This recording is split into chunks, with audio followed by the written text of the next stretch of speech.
going on, guys? It is JJ here back with another FIFA U20 World Cup reaction, this time to the third place match between Italy versus Ecuador.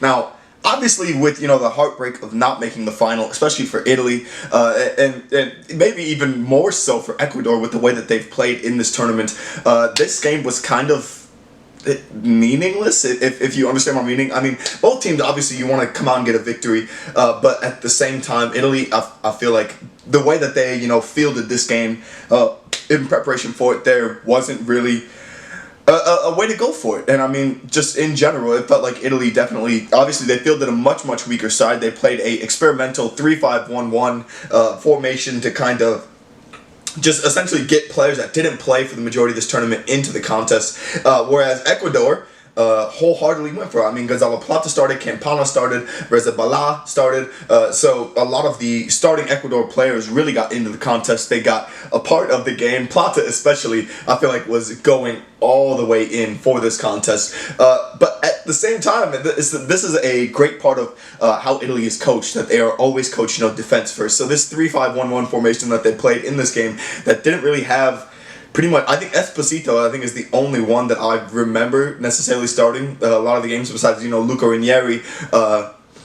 They just didn't, they refused to concede, and so it took a wholehearted effort from this Ecuador squad to essentially get into the contest, and that is, it's wholeheartedly a great thing for Italy, the way that they're coached, the way that they played in this contest. I thought Ecuador, obviously, they outplayed them. They had 56% possession to 44. They had about 9 shots on target compared to Italy's 3, so there wasn't much in terms of attacking talent going forward for Italy. Scamacca, Pinamonti, Frattesi, not getting into the game, but at the same time, this Italy squad, they did their best. They really did do their best in this contest. They held out, against Ecuador for pretty much as long as you would expect, especially with the, the side that Ecuador were boasting in this contest.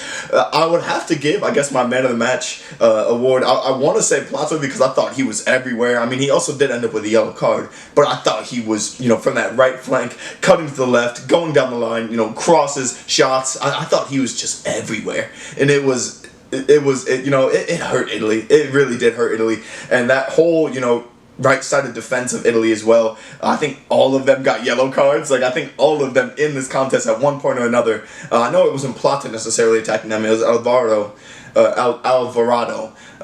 But it was just, it was a massacre down the right-hand side for Italy. But nonetheless, I feel like, there's a lot to take away from this FIFA U20 World Cup. I mean, Italy had a really tough road to the final. They obviously, they just fell just that bit short against Ukraine, who, and really in all perspectives, Ukraine also probably had one of the toughest roads, having to go through the US and Nigeria on their road to the final. I know it's really heartbreaking for this Italia squad to lose in the way that they have, and to then come into this third place match and essentially just throw it. I mean, I don't want to say they threw it, but at the same time, it just seems like they weren't necessarily there all the way. Ecuador were wholeheartedly about it. They wanted to go for the match. They wanted to go for the win. They wanted that third place spot after the heartbreak that they also suffered against South Korea, or the Korean Republic. And both games as well ended 1-0.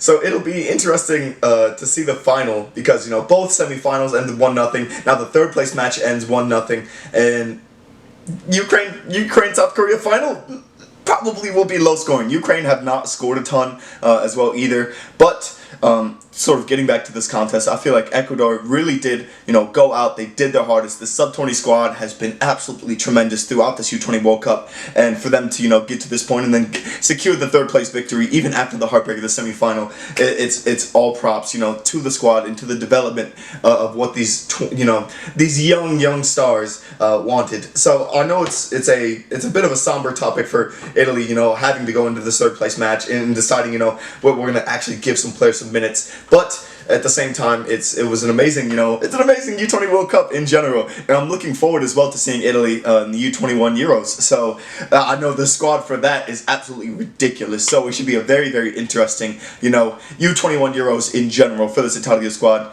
But you guys should let me know your thoughts down in the comments below between Ecuador and Italy. Ecuador winning 1-0 after having to send it into extra time. They went the whole 120 minutes, with Richard Caicedo getting the goal in the first half of extra time, in the 104th minute actually, to be exact, to give Ecuador the win. Italy played very, very good defensively. It was just, the squad attacking wise, didn't have all the talents, didn't have Scamacca, didn't have Pinamonti, didn't have Fratesi, so there wasn't, a wholehearted effort in terms of going forward. But nonetheless, that's the third place match. The final tomorrow should be